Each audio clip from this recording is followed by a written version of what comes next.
The Lord be with you. And with your spirit. A reading from the Holy Gospel according to Matthew. Glory to you, O Lord.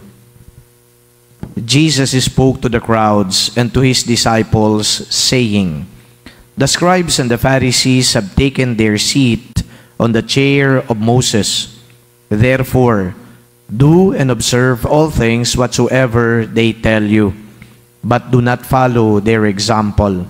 For they preach, but they do not practice. They tie up heavy burdens hard to carry and lay them on people's shoulders, but they will not lift a finger to move them. All their works are performed to be seen. They widen their phylacteries and lengthen their tassels.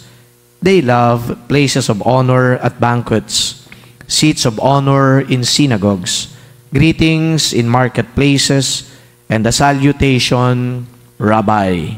As for you, do not be called Rabbi. You have but one teacher, and you are all brothers. Call no one on earth your father. You have but one Father in heaven. Do not be called Master. You have but one Master, the Christ. The greatest among you must be your servant. Whoever exalts himself will be humbled, but whoever humbles himself will be exalted. The Gospel of the Lord. Praise to you, Lord Jesus Christ. In the Gospel, we heard Jesus once again rebuking the scribes and the Pharisees. For the scribes and the Pharisees, in the mind of Jesus, are all hypocrites. They are full of hypocrisy. This afternoon, allow me to dwell on what is meant by hypocrisy, at least in the practical sense of it. Theologically, ang hypocrisy ay napakasimple lang intindihin. Kapag yung mga tao po ay nagsasalita at hindi naman po nila ginagawa o isinasabuhay yung kanyang mga sinasabi, well, that is hypocrisy in the biblical context of it.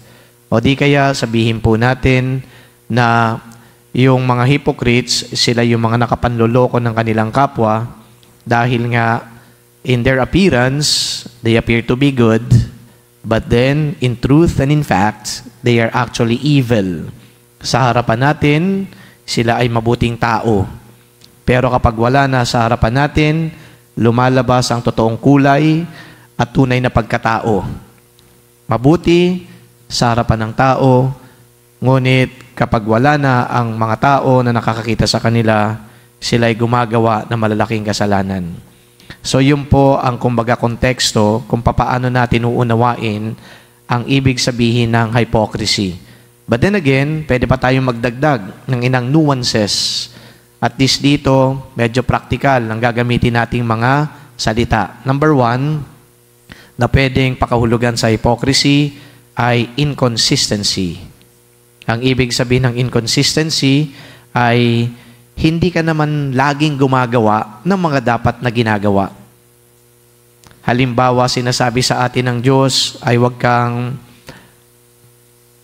magnanakaw, maaaring sinusunod mo ngayong araw na to, pero may mga pagkakataon kapag ando doon yung temptation, maaaring nakapagnanakaw ang tao. So there is no consistency in the way we follow God's laws or God's will. Pwede pong sabihin na hipokrito yung taong yan.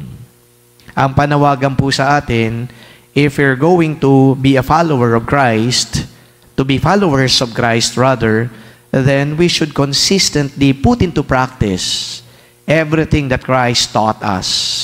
So hindi pwede na mamimili lang tayo ng araw kung papaano natin isasabuhay yan.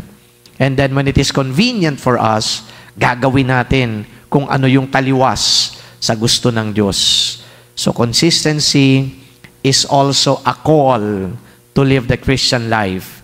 Because if we are inconsistent, especially in matters of following the will of God, then, in the eyes of God, para tayong katulad ng mga eskrib at mga pariseyo, hypocrites.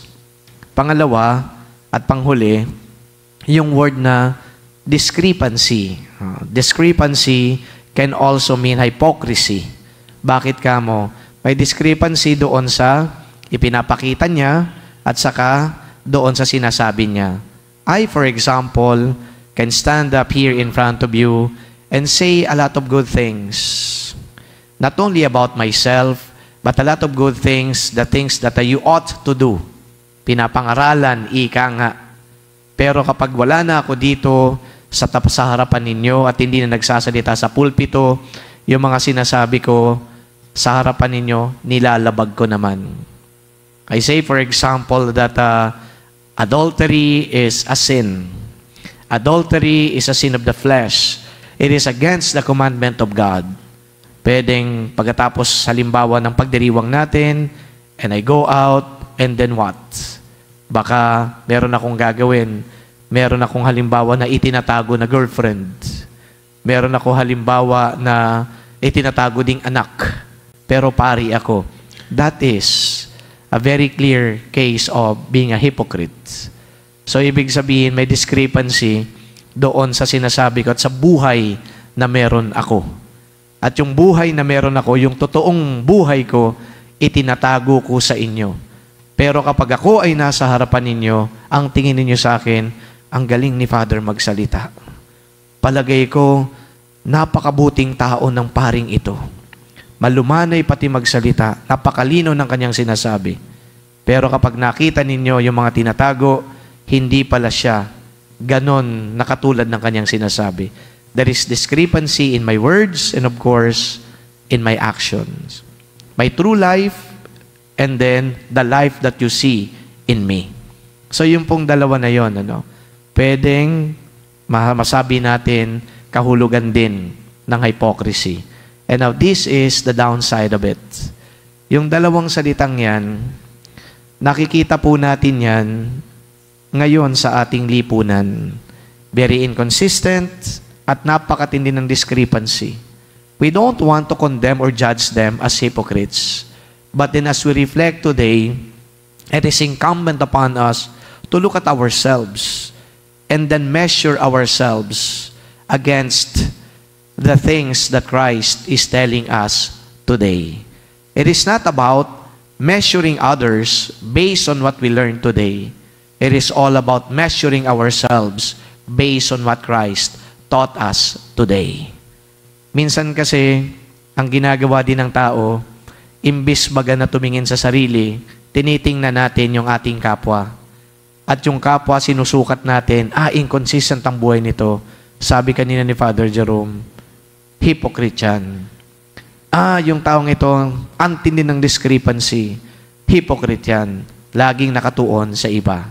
But I guess, the whole intent of the gospel right now is not so much to look at the others, but to look at ourselves.